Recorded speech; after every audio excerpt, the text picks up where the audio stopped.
was a cool June evening, and Marcia and I had just finished a late supper, and had decided to retire to the porch here to enjoy a beer and listen to the oldie station. The sun was just starting to set over the hills behind us, turning the mountains to the east purple and casting a warm glow over the whole valley. It seemed like a natural setting to open discussions as to where our Saturday evening might be leading us, when we were interrupted mid-smooch by the grind of half-bald tires on the gravel. I didn't need to see the yellow door panel on an otherwise red Dodge to know that it was Virgil Hawks. Not being overly fond of Virgil, Marcia went in the house while I went out to the drive.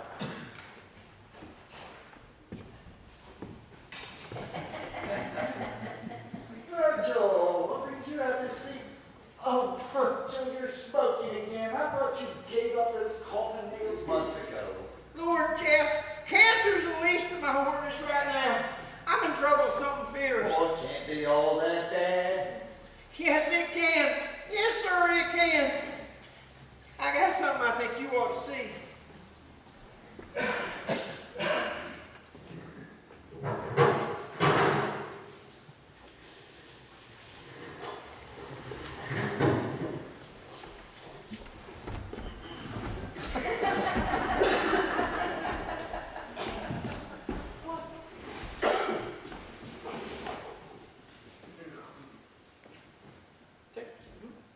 Virgil.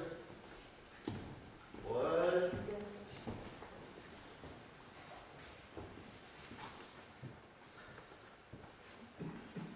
Well, me, Virgil.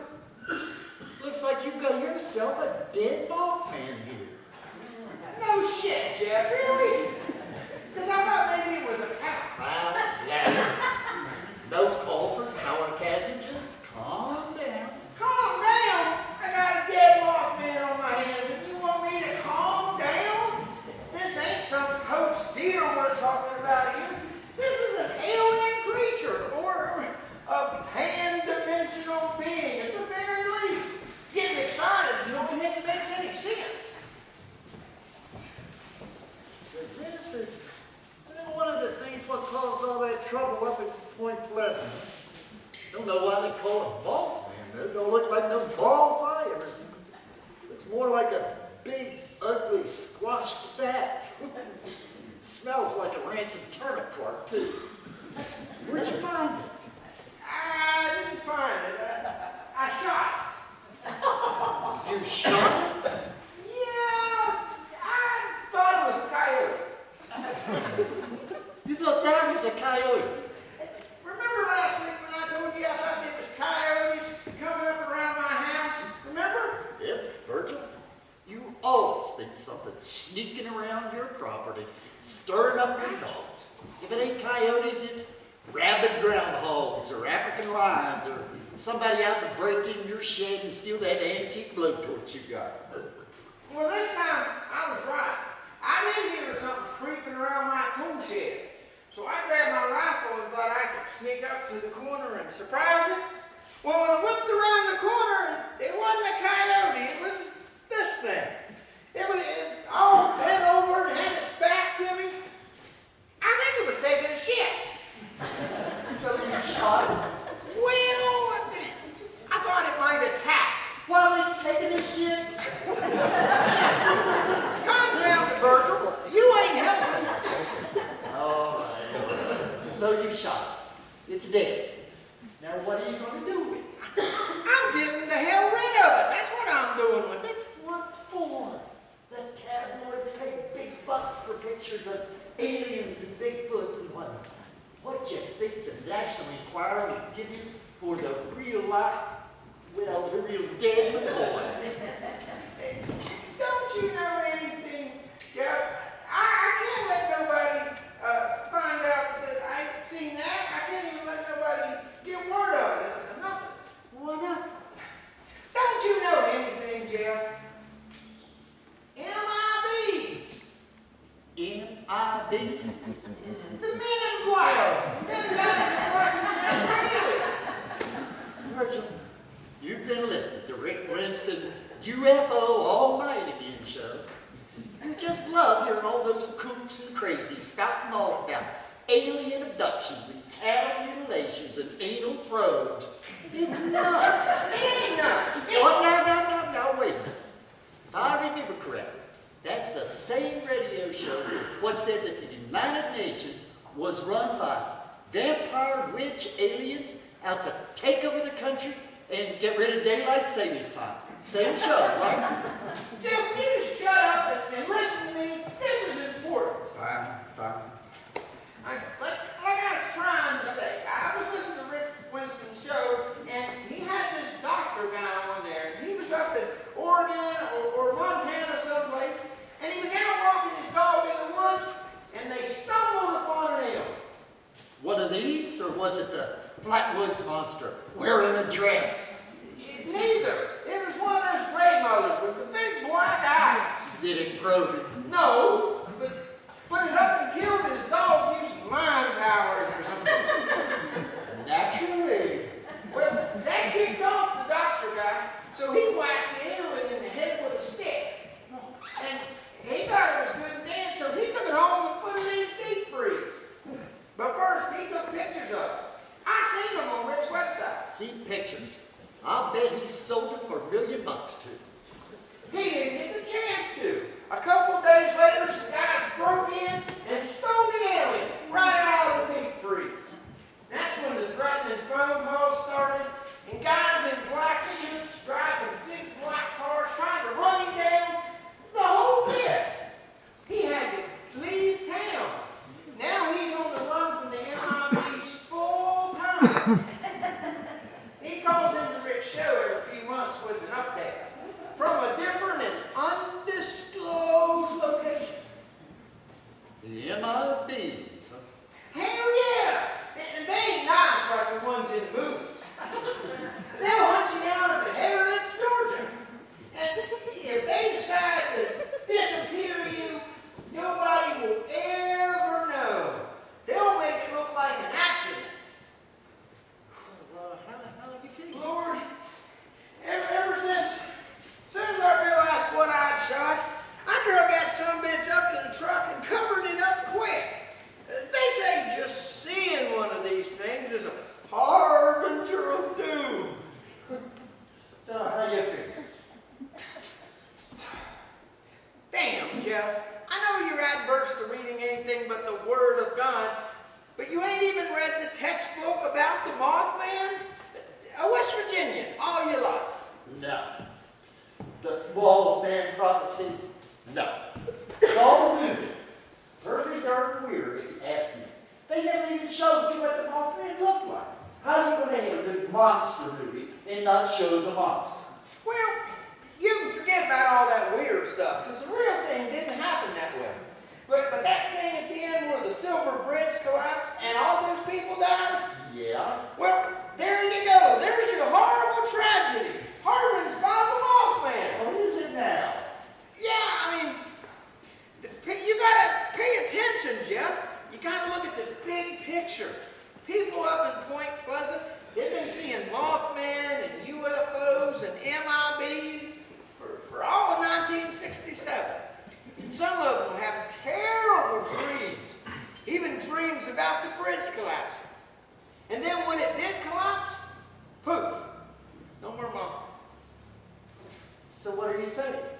I'm saying it ain't good to see one of them things here and now. It's a foretelling of bad stuff happening. Bad stuff happening to me. Seems to me that if the Mothman could foretell bad stuff happening, might have foretold some for itself. Maybe then it would have found a place to squat where it was less likely to get shot in the ass.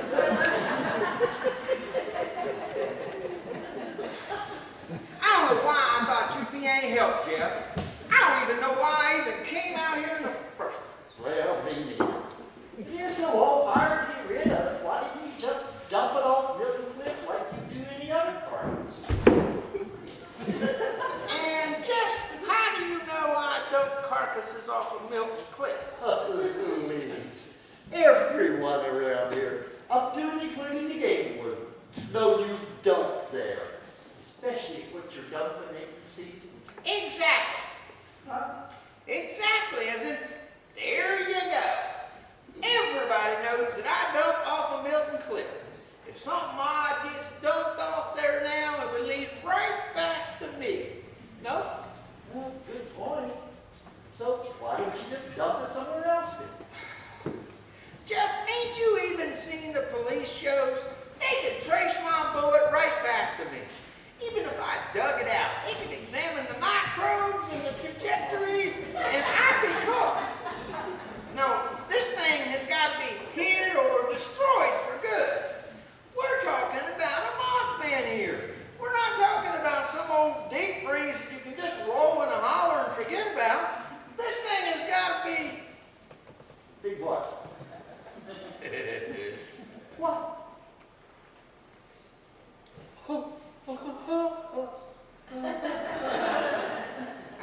Jeff, when you're out hunting and you come across an old freezer out in the woods, did you ever stop to take a look inside of it? Hell no. You ever can't tell what kind of nasty thing might be put inside it. Yeah, me too. You know, wouldn't nobody be able to look inside of it if we welded it shut first. That's right. Strictly for safety's sake. We wouldn't want the kids playing in it. Somebody could get hurt. There you go. I'll go get my torch.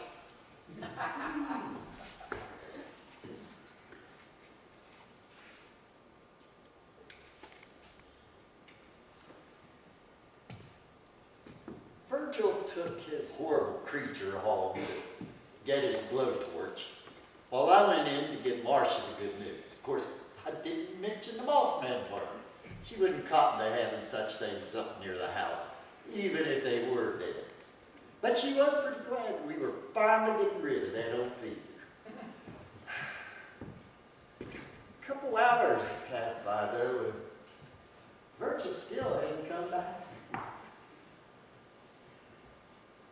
The fire department never did figure out for sure what caused the explosion that destroyed Virgil's tool shed.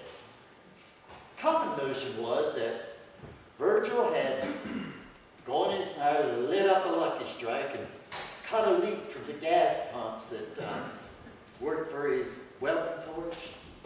They say he blew himself to bits. Maybe so. Trouble is, they never found any of the bits or any other trace of Virgil's body either.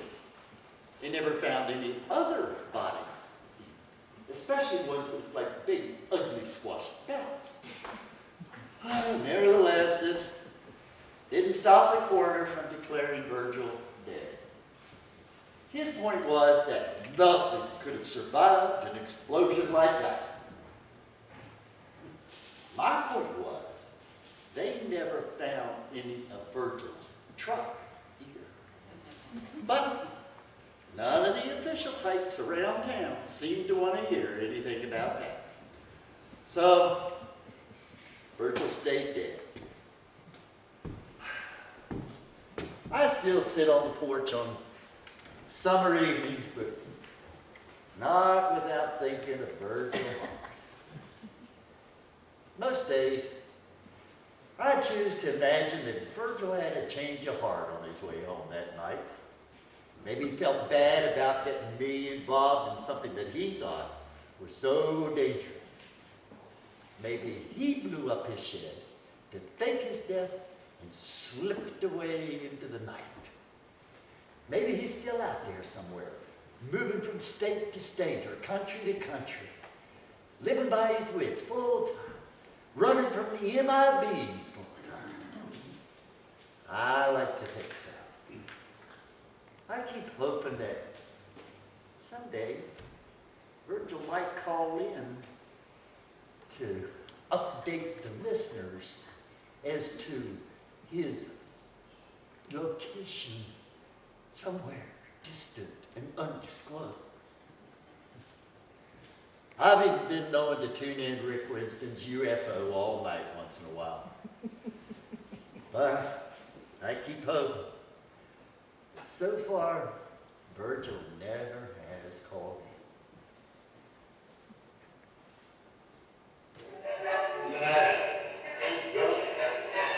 Scoff, if you will, dear listener, but I see this as even more evidence that the vampire witch-aliens are truly in control. Coming up on the program, we've got Sasquatch sightings from Saskatchewan, abductions in Alabama, and right after the break, we'll go to our East Coast line with a call from West Virginia about African lions roaming the mountain state. Hope you've got the coffee on. I'm Rick Winston, and this is UFO All Night.